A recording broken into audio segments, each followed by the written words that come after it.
सभी को मेरा नमस्कार। एक बार फिर से आपका स्वागत है अपने यूट्यूब चैनल में।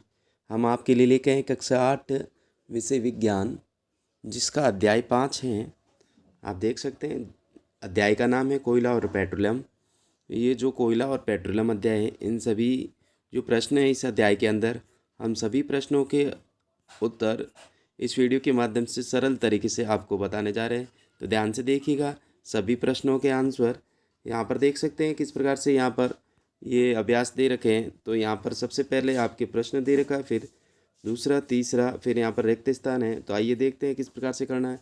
फिर पांचवा प्रश्न सत्य और असत्य, इस प्रकार से सारे प्रश्न दे रखे हैं। तो आइए देखते हैं किस प्रकार से करना है। प्रश्न है CNG और LPG का ईंधन के रूप में उपयोग करने के क्या लाभ हैं।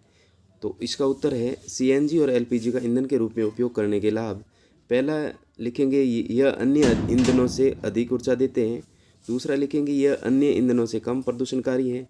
तीसरा लिखेंगे इनकी आपूर्ति पाइपलाइनों के माध्यम से सरलता से की जा सकती है। फिर नेक्स्ट देखिएगा प्रश्न आपके, प्रश्न दूसरा है पेट्रोलियम का कौन सा उत्पाद सड़क निर्माण हेतु उपयोग में लाया जाता है। तो इसका उत्तर लिखेंगे पेट्रोलियम उत्पाद बिटुमिन सड़क निर्माण हेतु उपयोग में लाया जाता है। तो विद्यार्थियों, जिसने चैनल को सब्सक्राइब नहीं किया तो प्लीज़ चैनल को सब्सक्राइब कीजिएगा, वीडियो को लाइक कीजिएगा और वीडियो को शेयर कीजिएगा, ताकि मेरे चैनल पर जो भी वीडियो अपलोड हो आपके पास नोटिफिकेशन पहुंच सके और इस नोटिफिकेशन के माध्यम से अपना सारा संपूर्ण सॉल्यूशन कर सके। तो आइए देखते किस प्रकार से।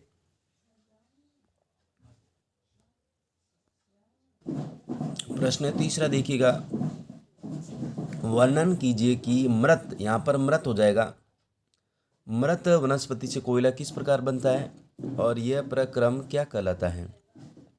तो इसका उत्तर आप लिखेंगे लगभग 300 मिलियन वर्ष पूर्व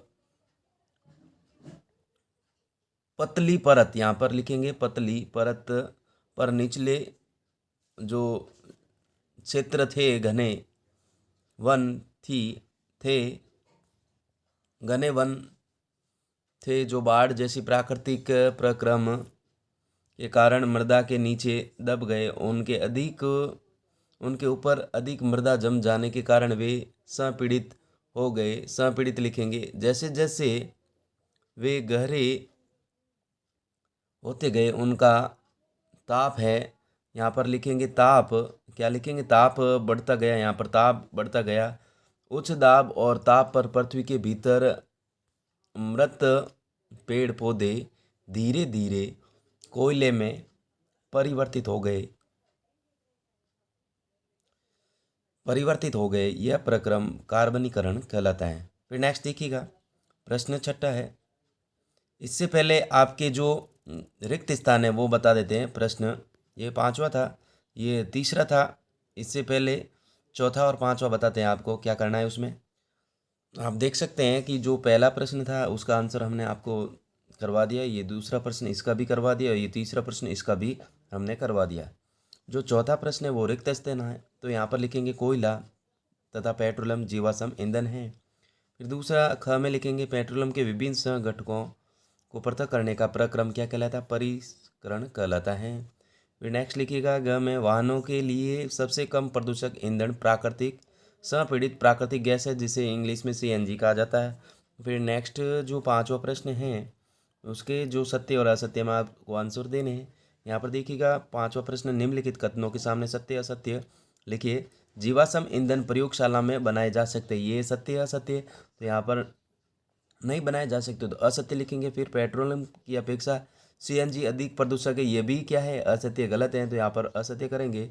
फिर नेक्स्ट देखिएगा कोक कार्बन का लगभग शुद्ध रूप है, ये सत्य है। फिर नेक्स्ट देखिएगा कोल तार विभिन्न पदार्थों का मिश्रण है, ये सत्य है। फिर मिट्टी का तेल एक जीवाश्म ईंधन नहीं है, ये असत्य है। नेक्स्ट देखिएगा प्रश्न छठा है, समझाइए जीवाश्म ईंधन समाप्त होने वाले प्राकृतिक संसाधन क्यों हैं। सातवां प्रश्न है कॉक के अभिलक्षणों और उपयोगों का वर्णन कीजिए। आठवां प्रश्न है पेट्रोलियम निर्माण के प्रक्रम को समझाइए। आइए देखते हैं छठा प्रश्न है, समझाइए जीवाश्म ईंधन समाप्त होने वाले प्राकृतिक संसाधन क्यों हैं। तो इसका उत्तर लिखेंगे जीवाश्म ईंधन बन लाखों वर्ष का समय लगता है। दूसरी ओर इनके ज्ञात भंडार कुछ 100 वर्ष और चलने वाले हैं, इसलिए जीवाश्म ईंधन समाप्त होने वाले प्राकृतिक संसाधन है। फिर नेक्स्ट देखिएगा प्रश्न आपके सातवां है कॉक के अभिलक्षणों। यहाँ पर कॉक लिखेंगे, कॉक के अभिलक्षणों और उपयोगों का वर्णन कीजिए। तो अभिलक्षण है कॉक के, कॉक एक कठोर और सरंध्र और काला पदार्थ है, यह कार्बन का लगभग शुद्ध रूप है। फिर उपयोग क्या लिखेंगे, कॉक का उपयोग इस्पात के औद्योगिक निर्माण और बहुत से दांतों के निष्कर्षण में किया जाता है। फिर नेक्स्ट लिखिएगा आपके आठवां प्रश्न है, आठवां प्रश्न है पेट्रोलियम निर्माण के प्रक्रम को समझाइए। जो पेट्रोलियम निर्माण का प्रक्रम है उसको किस प्रकार से समझाना है। तो पेट्रोलियम का निर्माण समुद्र में रहने वाले जीवों से हुए, जब यह जीव मृत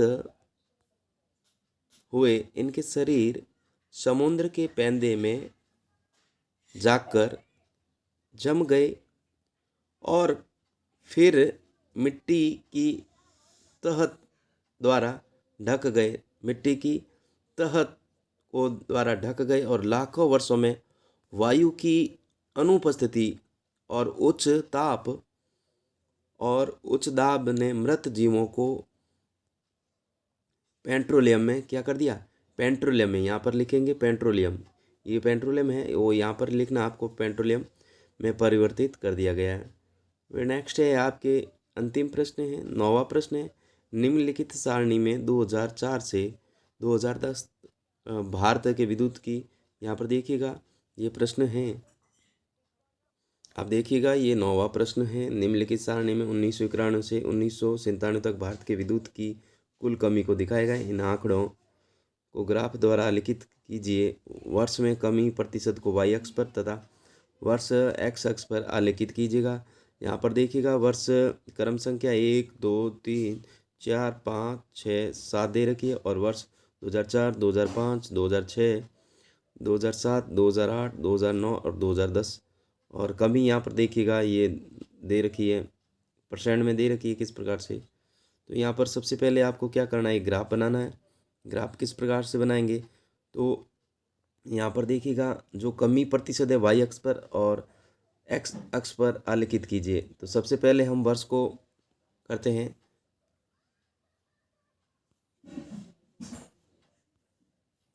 देखते हैं यहाँ पर आपको क्या करना है। एक मैं आपको ग्राफ बताता हूँ, यहाँ पर देखिएगा, यहाँ पर इस प्रकार से आप ग्राफ बनाएंगे। यहाँ इस प्रकार से यहाँ पर लिखेंगे एक्स और यहाँ पर लिखेंगे वाई, देख लीजिए आप, ये ग्राफ बना दिया मैंने यहाँ पर, ठीक है। यहाँ पर ये एक्स अक्ष और यहाँ पर ये वाई। तो आपको एक यहाँ लाइन छोड़ के फिर यहाँ पर 7 दे रखे ना ये क्रम संख्या, तो यहाँ पर 1, 2, 3, 4, 5, 6 और 7। फिर यहाँ सबसे पहले आप लिखेंगे 2004, फिर यहाँ पर 2005, यहाँ पर 2006, फिर 2007, फिर 2008, फिर 2009, फिर यहाँ पर 2010 लिखेंगे। फिर यहाँ पर देखिएगा, यहाँ पर 1, 2, 3, 4, 5, 6, 7 यहाँ, तो फिर प्रतिशत यहाँ जैसे 2004 है, 2004 में कितने प्रतिशत हुई, तो यहाँ पर ये क्या है कि आपको ये लिखेंगे प्रतिशत, यहाँ पर आपको प्रतिशत लिखना है। तो यहाँ पर 2004 है, 2004 में कितनी प्रतिशत कमी हुई, तो यहाँ पर इस प्रकार से लिख देंगे। यहाँ ये 7.8 हो जाएगा यहाँ पर, फिर यहाँ पर 8.6 हो जाएगा, फिर यहाँ पर 9% हो जाएगा, फिर यहाँ पर ये 9.5 हो जाएगा इससे बड़ा, फिर यहाँ पर 9.9 हो जाएगा इससे बड़ा, फिर 11.2 हो जाएगा और फिर यहाँ पर वापस छोटा हो जाएगा ग्राफ। इस प्रकार से आपको ग्राफ बनाना है। तो इस वीडियो के माध्यम से हमने आपको सभी प्रश्नों के आंसर करवा दिए। थैंक्स फॉर वॉचिंग, वीडियो देखने के लिए बहुत बहुत धन्यवाद।